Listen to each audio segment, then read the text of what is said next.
देख बारिश से कितना पानी भर गया नीचे। हाँ यार बहुत ज्यादा बारिश हो रही है आज। चल आजा अब नीचे चल के पेपर की बोट बनाते हैं। हाँ ठीक है मजा आएगा चल। आजा गेट खोल रही हूँ मैं तो जल्दी लेकर आ। अरे रुक जा पहले बोर्ड तो बनाने दे। अरे यहाँ पे तो बारिश हो रही है वहीं पे बोट बना लेते हैं। ठीक है फिर मैं यहाँ बोर्ड बना लेता हूँ।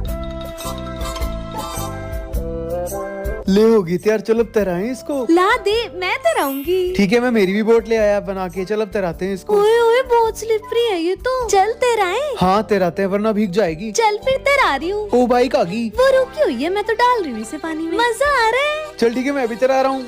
ये मेरी मस्त तैर रही है। मेरी वाली सबसे आगे मेरी सबसे आगे जा रही है। ये अंकल ने मेरी कश्ती डुबा दी। ओए डूब गई यार। ओए वो हमारी दूसरी बोट भी लेके जा रहा है। अरे यार तू भी ना यार ढंग से तैराती बोट वो लेके भाग गया।